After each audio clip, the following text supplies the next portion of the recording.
Итак, что такое я? Это что?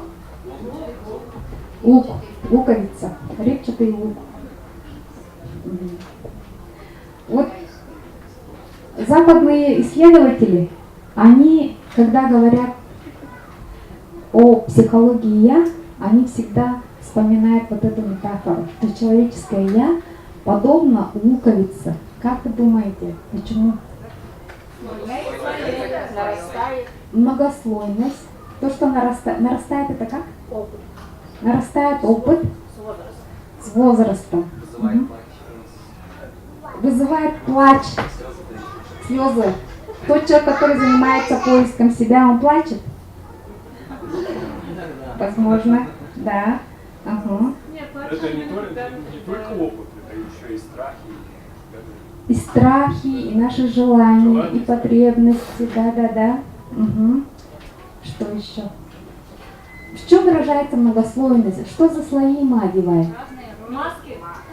Разные роли, маски, социальные роли. Что еще есть? Стереотипы. Да, обязательно. Очень сильно зависит стереотипы. Влияет стереотипы на нас. Менталитет. У лука есть корни и плоды дает. У лука есть корни и плоды дает. Смотрите, в луковице есть сердцевина? Нету. Сердцевины нету. Я никогда не слышала, чтобы в инструкции, например, вот где рецепт приготовления какого-то блюда, да, что надо было бы там взять сердцевину лука. Что-то я такого никогда не слышала. Ага. Вот лук – это овощ, в котором нету сердцевины. Да? То есть получается, что такое человеческое я? Как оно выглядит? Можем ли мы найти сердцевину я? Человек со стержнем, разве он без сердцевины? Человек со стержнем, это вы сейчас говорите о характере, да? А я это немножко другое. Характер нам дает информацию о том, кто мы, но это не связано с я. Все слои. Лук это и есть я, сердце. Да, лук это есть я. И есть сердце, то есть поэтому нет сердцевины сердца. Ага. Это уже философия пошла. Ага. Это уже не психология, а философия. Как еще раз? Очень хорошо. Давайте вот я немножко подытожу, что вы сказали, да? Что действительно наше я, оно многослойно, множественно, многомерно. То есть мы не можем сказать, что я вот такой-то, да, потому что мы действительно меняемся в зависимости от ситуации, от человека, с которым мы разговариваем, от каких-то от ценностей, которые там, например, есть у другого человека, ну и так далее, да, очень много факторов. И вот то, что мы являемся носителями социальных ролей, например, там, я выступаю в роли мамы, там, в роли преподавателя, в роли там, прохожего, брата, сестры, там, куча же ролей, да? Именно поэтому я, оно неуловимо, да? И то, что вот говорят, что ну вот психоанализ, например, представляет человека, точнее человеческое я, как-то более статичным. Как будто бы оно статичное, да, и внутри как будто бы есть сердцевина, которая называется подлинное я, настоящее я, да, как будто есть какой-то сундук, на котором написано я, и наша задача просто дойти до этого сундука, открыть его и наконец понять, вот оказывается, кто я, да, так же как будто бы выглядит. А на самом деле, ну вот немножко закончу по поводу психоанализа. Вот, например, Фрейд говорил, да, его последователи говорили, что подлинное я, настоящее я человека, оно закрыто бессознательно. То, что мы не управляем, то, что мы не контролируем.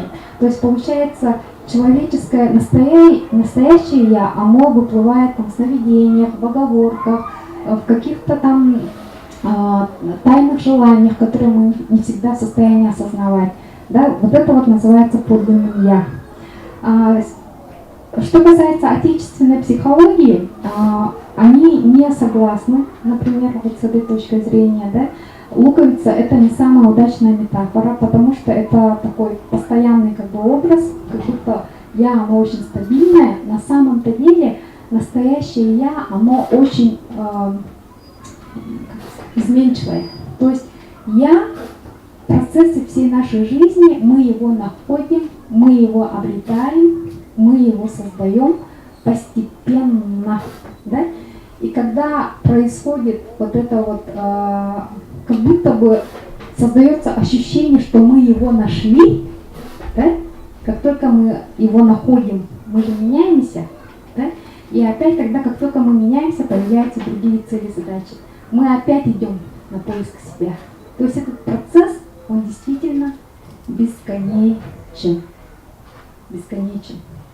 И среди нас есть школьники. Вот если вы, например, будете искать я в раннем возрасте, уже в школьном, это очень здорово, да, что вы сейчас уже задаетесь этим вопросом.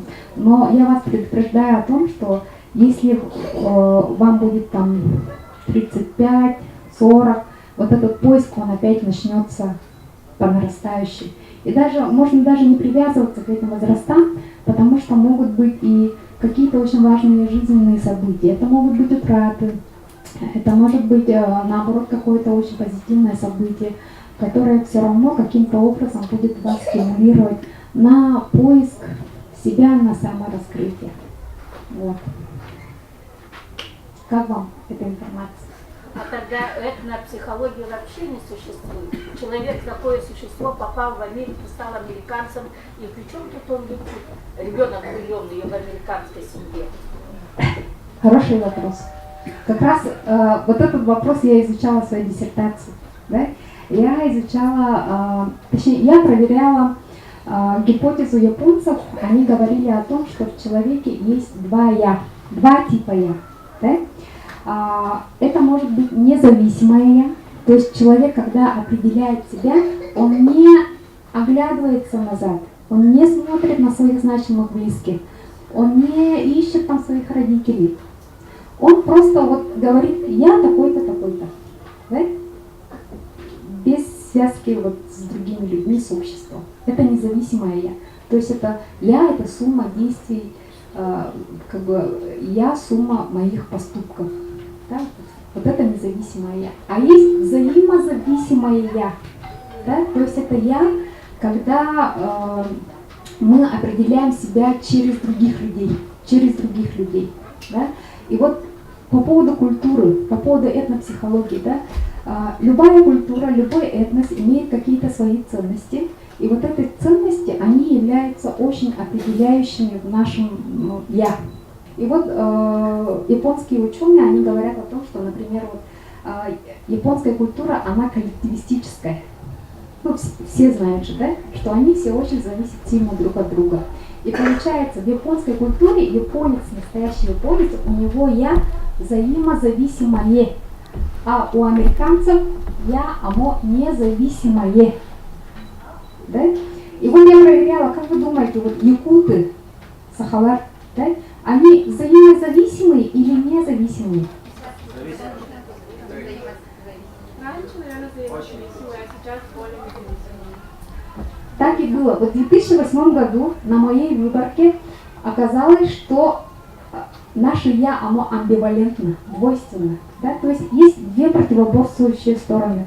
Часть нашей я стремится к независимости, а другая часть, она очень зависима от других людей. Очень важны вот эти ценности коллективизма, взаимопомощи, альтруизма, да? Потому что общество от нас такое требует. Да? И мы сами выросли в такой обстановке. И наше коллективное бессознательное, конечно, точно так же влияет. Вот почему говорят, что якуты, они более взаимозависимы, потому что это же исторически сложилось. Мы не могли выжить. Мы не могли выжить, если жили одни. Верно? Если ты один, то ты замерзаешь, и ты, собственно говоря, не существуешь. Поэтому этнопсихология, да, есть. Вообще этнопсихология, она является разделом психологии. Это действительно отрасль психологической науки. Психолингвистика, есть такая наука, она, несомненно, она связана и с этнопсихологией, но это совершенно другая область. Да? Это самостоятельная совершенно другая дисциплина. Этносом называется та группа, которая имеет общее историческое прошлое, которое закреплено в какой-то вот географической местности, которое имеет свой язык, свое самоназвание, свое верование, свои обычаи, ритуалы, то тогда эта группа называется автоматически этносом. Да? Вот.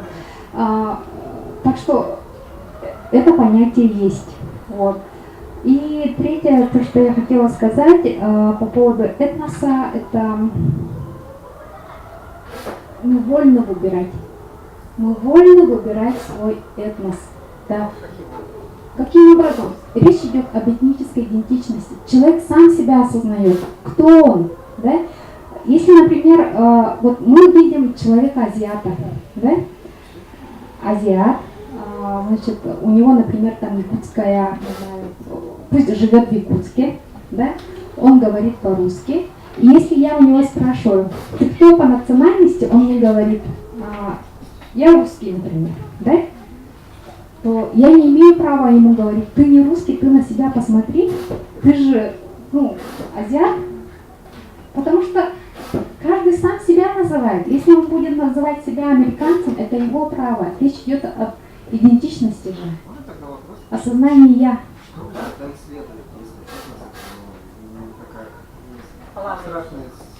Я изучала представителей этноса да, 480 человек. Я уже говорила о том, что у меня была конкретная узкая группа, у которой этническая идентичность была саха. Поэтому я бы очень хотела, чтобы вы проверили свои результаты. Угу.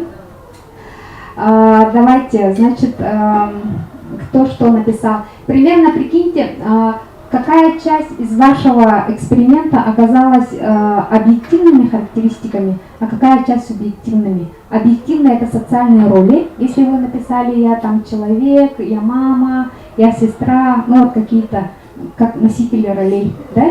Или у вас там качество написано: я хорошая, я добрая, я общительная. Что у вас там? 50 на 50. У меня 60 на 40 это роли. Сколько? 6 из 10 это роли. Угу. Вот в 20-х годах в Америке, да, авторы этого теста, Кун и Махтартленд, они как раз тоже проверяли этот тест, и они сказали, что если там больше всего объективных характеристик, то есть социальных ролей, с этим человеком все в порядке. Ага. А если у вас там написаны субъективные характеристики, то что-то не то. То есть, если я мама или бабушка, то все в порядке. Все в порядке, все в порядке. Но на самом-то деле, это, я считаю, что это чем больше обращен человек как бы к себе, да, определяет себя через субъективные характеристики, то наоборот это является признаком зрелой личности, да, то есть это рефлексирующая личность. Вот Франкл уже говорит, если ты хочешь познать себя, то ты должен идти к миру, ты должен познавать себя через мир.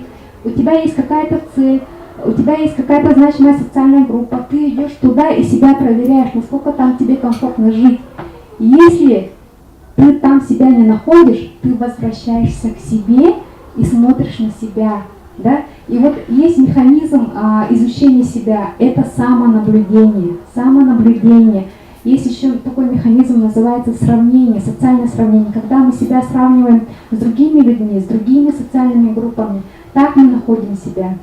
И вот по поводу Франкла, он говорил о том, что механизм как бы поиска себя, он очень похож на бумеранг. Вот когда бумеранг идет в мир, да, что делает бумеранг? Смотрите, бумеранг как австралийское орудие, оно должно возвращаться. Оно не должно же возвращаться. Да? Если он как бы убивает зверя, да, достигает цели, то бумеранг обратно же не идет. Да? И вот Франкл говорит, если вы идете в мир, познаете себя в мир, и если вы себя там не находите, то вы неизбежно вернетесь к себе. Да? Получается, вы не достигаете своей цели, он говорит. И вот психологи некоторые там тоже пишут о том, что чем больше человек озабочен поиском себя, тем больше вероятность того, что у него большая неудовлетворенность жизни. Да? То есть он не достиг каких-то своих целей, у него там низкое самоотношение. Ну, я как гипотеза говорю, да, это такое может быть. Либо же вот человек может работать психологом, потому что ищет себя. Вот смотрите, когда я проводила интервью вот у якутских мужчин, прямо ходила там по деревням, по поселкам, мужчины же, особенно старшего возраста, они меня вообще избегали, боялись, да? Я приходила к нему и говорила, ну, Энкин, вот эта методика, кто я?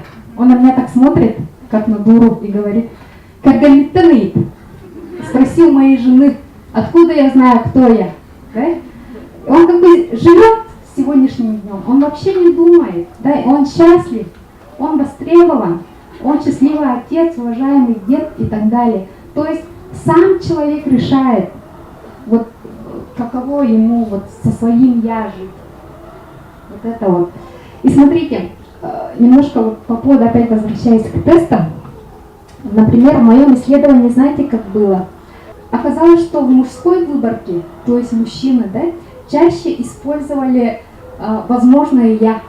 Возможное я, то есть это не то рабочее я, которое мы сейчас используем в своей жизни, а возможно я это как бы представление о том, каким мог бы я стать в будущем.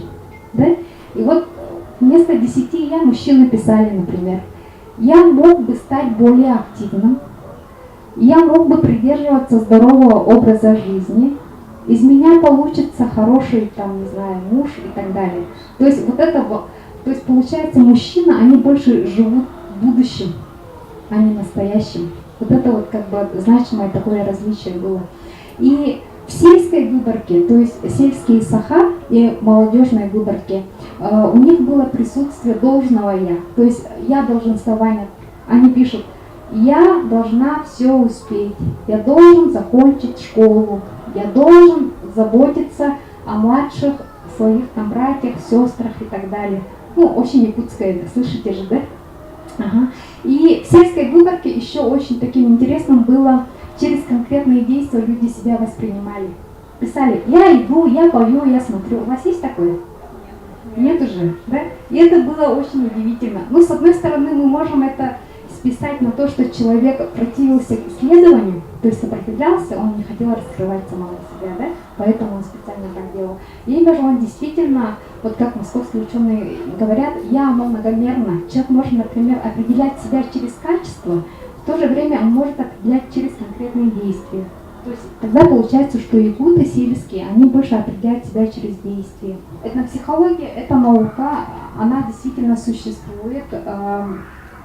Кстати, в советское время были же против этнопсихологии, потому что это было невыгодно. Ну, понятно же, да? Чтобы руководить большой страной, правительство совершенно, тут, меня, надеюсь, вырежут, потому что удобнее все-таки надстраивать вот искусственный конструкт, о котором вы говорили, там россияне, там еще что-то, да? Потому что это не очень удобно, скажем так, когда у группы есть свое самосознание, свой характер, свой менталитет, поэтому вот такое вот есть.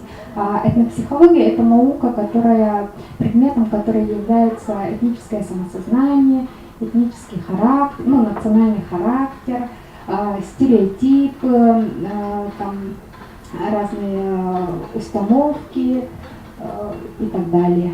Вот. И в частности еще изучает этнопсихология межкультурное общение.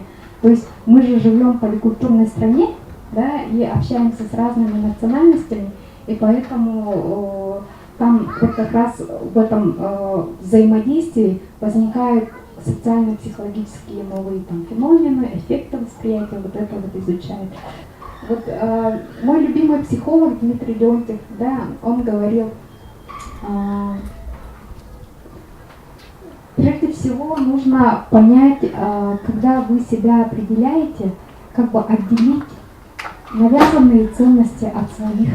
Да, это сейчас очень трудно сделать. Сейчас очень сильно развита социальная сеть, Инстаграм, Фейсбук, да. Мы там смотрим красивые картинки, кто-то живет на Бали, да, там дауншифтинг, там, не знаю, крутые айфоны, там макбуки, в общем, как бы хочется красивой жизни, да, есть такое. И многие клиенты, которые ко мне приходят, кстати, я практикую как коуч, да, коуч это человек, который помогает людям в достижении целей. Вот они говорят, я сейчас работаю, но мне кажется, что я могу чего-то большего, да? И как будто бы и работа хорошая, тепленькая, местечко, зарплата хорошая, муж, ну, как бы доволен, да, или жена довольна, да, все стабильно, и даже, возможно, меня ожидает карьерный рост, но как будто вот что-то не то, да, как будто вот я живу, и как будто такое ощущение, как будто жизнь, настоящая жизнь, она течет мимо. И вот как говорят, я хочу жить, ну вот такой вот прямо крик души бывает.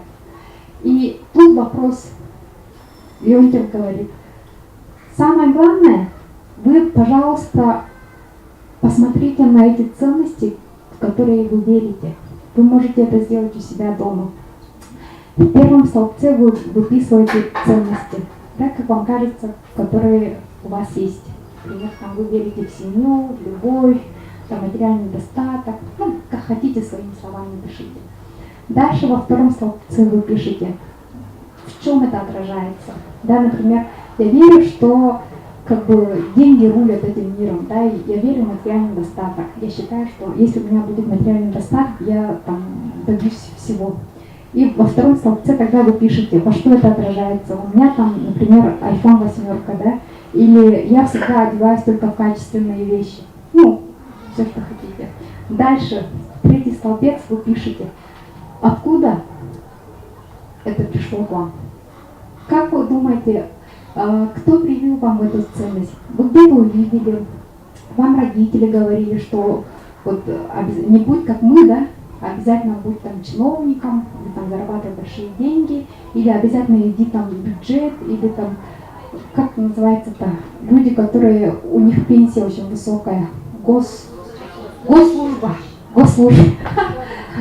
Раньше же так было, предел мечтаний какой-то госслужбы идти.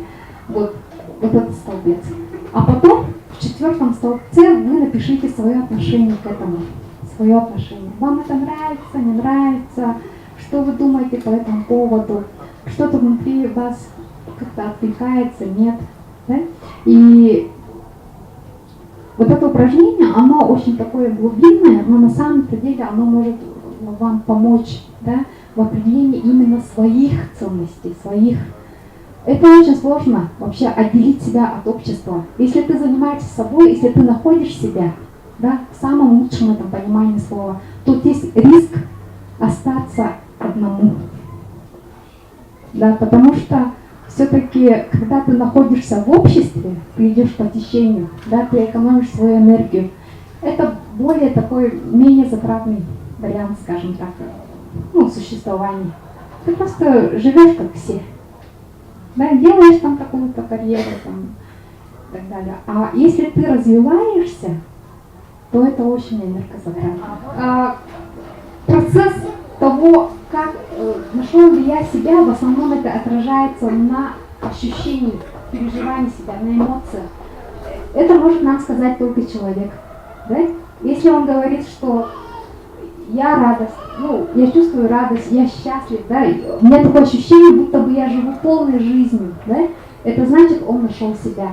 Но, сразу забегая вперед, я примерно знаю, что вы спросите, вот бывает же такое на работе, как будто бы тебе работа нравилась, да, а потом уже это все замыливается, и непонятно, то ли мое это, то ли не мое, да, бывает же такое.